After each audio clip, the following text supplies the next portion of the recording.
1 year ago today, Tucker Carlson was fired from Fox News. And I'm happy to report it's been a rough year for America's squeakiest fascist. I've been saying for years that Tucker needed Fox a lot more than Fox needed Tucker. But to be totally honest, I didn't expect him to fall this hard, this fast. In 365 days, Tucker Carlson went from the #1 cable news host in the country to giving up $20 million so he can interview unhinged lunatics on a dying website. So I thought it'd be fun to look at 10 of Tucker's biggest career moments from the last year. Some of them you might have heard about, but most of them, not so much. Tucker has, of course, remained steadfast in his commitment to science, facts, and the truth. That's why he's booked some of the smartest experts I've ever seen. Like in his episode about America's failing power grid, Tucker was able to book one of the best engineering minds in the country, Dennis Quaid. Tucker also had an episode with Dr. Willie Soon. Apparently, they proved climate change isn't real, and also that God exists. I do think it's important to note that Dr. Willie Soon is bought and paid for by big oil, which makes me wonder, how much is he receiving from God? Basically, the only criterion to get booked on Tucker's show is to be a massive piece of shit. That's why we got to hear from Martin Shkreli for an hour. Tucker was trying to help Shkreli to rehab his image, that image being the most hated man in America.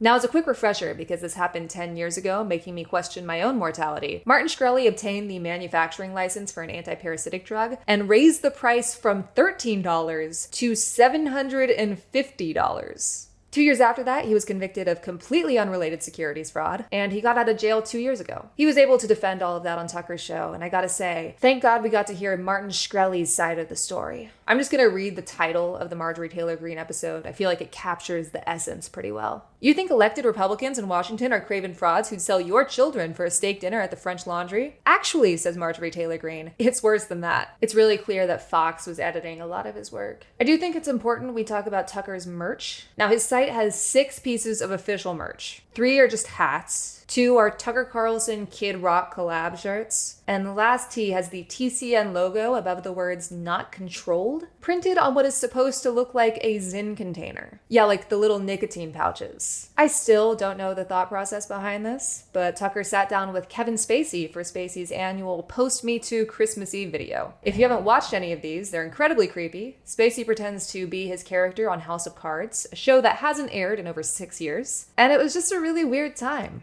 I think my favorite episode of the ones that I actually watched this year was with this guy, Larry Sinclair. He's an obvious pathological liar who claims he had crack-fueled sex with Barack Obama years ago. Really credible stuff. There were some higher profile interviews that Tucker did. He had 2 separate episodes about Andrew Tate, satisfying Tucker's long and slightly suspect fascination with the man. There was, of course, the Alex Jones interview, a great career move, especially if you want to be considered a serious person. But finally, we get to the big one, the Vladimir Putin interview. It's the clearest proof that Tucker Carlson has lost the plot. I watched the entire thing, and I have never seen an interviewer so completely at the mercy of the interviewee. Putin was in control for almost the entire time, alternating between humiliating and lecturing Tucker. He even brought up how Tucker's a CIA reject, which is like a super sore spot for him. Even after the interview, Putin kept twisting the knife, publicly complaining about how Tucker asked him too many softball questions. The truth is Tucker was trying to get Putin to say that he invaded Ukraine to fight against the woke liberals, or whatever culture war bullshit Tucker was aiming for that day. But Putin invaded Ukraine because he wanted to, and he's not ashamed of that fact.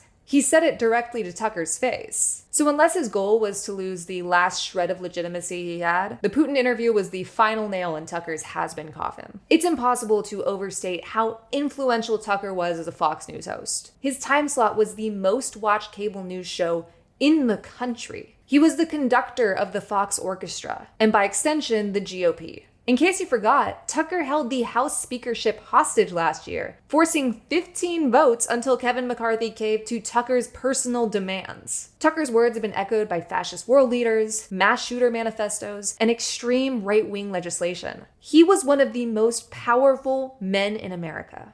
But then, he got fired. Don't get me wrong, he still has an audience with the far right, but because he's made such a fool of himself, because he's failed to stay relevant in the mainstream, Tucker's lost his title as puppet master. When he was at Fox, his rhetoric was being broadcast into millions of homes every single night.